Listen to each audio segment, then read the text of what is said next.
அஸ்ஸலாமு அலைக்கும் ஃப்ரெண்ட்ஸ், எல்லாரும் எப்படி இருக்கீங்க? இன்றைக்கி நம்ம வீடியோவில் ஒரு குட்டி டின்னர் விலாக் பார்க்க போகிறோம். அதுவும் விருந்து விலாக். இதில் என்னென்ன செஞ்சேன் அப்படிங்கிறத வீடியோட கடைசியில் காமிக்கிறேன். இப்போ என்னென்ன செய்ய போகிறோம் அப்படிங்கிறத பார்க்கலாம் ஒன்று ஒன்றா. ஃபஸ்ட்டு நான் வந்து சிக்கனை மசாலா போட்டு ஊற வச்சுக்கிட்டேன். இது வந்து அல்ஃபஹாம் சிக்கன்.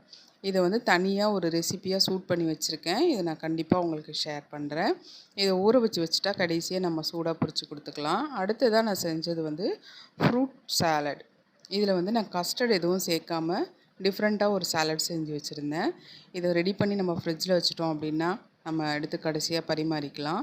இதோட ரெசிப்பியும் நான் ஷூட் பண்ணி வச்சுருக்கேன், கண்டிப்பாக ஷேர் பண்ணுறேன். அடுத்ததாக வந்து மட்டன் கிரேவி செய்கிறதுக்காக எலும்பு தனியாக மட்டன் தனியாக பிரித்து எடுத்துகிட்டு இருக்கேன். இது பெரிய வேலையாக இருந்தது எனக்கு. இதை வந்து நம்ம செஞ்சு வச்சிட்டோம் அப்படின்னாக்கா அடுத்தடுத்து வந்து வேலைகள்லாம் கொஞ்சம் சுலபமாகிடும். இந்த மட்டனோட எலும்பெல்லாம் வந்து ஒரு நாளைக்கு தால்ச்சா அல்லது ஏதாவது ஒரு சூப் மாதிரி போட்டு கொடுத்துக்கலாம். அதனால் அதை ரெடியாக தனியாக வச்சுருக்கிறேன். இதில் கொஞ்சம் சின்ன வெங்காயம், கொஞ்சம் மஞ்சத்தூள், உப்பு எல்லாம் போட்டு இதை தனியாக வேக வச்சு எடுத்துக்கிட்டு அதுக்கப்புறமா இதுக்கு ஒரு மசாலா ரெடி பண்ணி இதை வந்து நான் செய்யணும். மட்டனை குக்கரில் மூடி போட்டு வேக வச்சாச்சு. இப்போ வந்து மாவு வந்து பத்திரிக்கு ரெடி பண்ணிகிட்ருக்கேன். ஏதாவது டிஃப்ரெண்ட்டாக செய்யலாம் அப்படின்னு சொல்லிட்டு கேரளா பத்திரி செய்யலாம் அப்படின்னு முடிவெடுத்து இப்போ பத்திரி செய்ய மாவு கிளறிட்டுருக்கேன். ஒரு அடுப்பில் வந்து கோழியும் வச்சு விட்டாச்சு. ஏன்னா இப்போவே மணி 7 ஆகிடுச்சு. இப்போ வச்சா தான் நமக்கு கோழி ஒரு 1 ஹவராவது ஆகும் பொறுமையாக பொரித்து எடுக்கிறதுக்கு.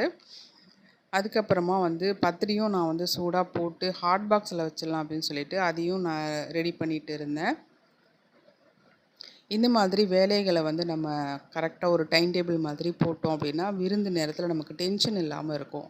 இப்போ பத்திரியும் நான் வந்து ஹாட் பாக்ஸில் போட்டு வச்சுட்டேன். ஏன்னா இது சாஃப்டாக இருக்கும் போட்டு வச்சிட்டோம் அப்படின்னா. இப்போ டேபிளில் சிக்கனையும் கொண்டு வச்சாச்சு. கடைசியாக வந்து மட்டன் கிரேவியும் ரெடியாக இருக்குது பாருங்கள். இதுவும் ஒரு அடுப்பில் வெந்துட்டுருக்கு. எண்ணெய் பிரிஞ்சு வந்துடுச்சு. இப்போ லாஸ்ட்டாக டேபிளில் எல்லாத்தையும் அரேஞ்ச் பண்ணியாச்சு. நான் ஏற்கனவே மாவு பிசைஞ்சு வச்சுருந்தேன். அதை நான் போடும்போது வீடியோ எடுக்கலை. இப்போ நான் பத்திரி, mutton gravy, beef gravy, mayonnaise, chicken எல்லாமே ரெடியாக இருக்குது. அண்ட் கடைசியாக வந்து நான் ஃப்ரூட் சலாடை வந்து கொடுத்தேன். அது இப்போ வைக்கலை, கடைசியாக தான் வச்சுருந்தேன். இந்த டின்னர் விலாக் எப்படி இருந்துச்சுன்னு கண்டிப்பாக உங்களுடைய கருத்துக்களை சொல்லுங்கள். தேங்க்ஸ் ஃபார் வாட்சிங்.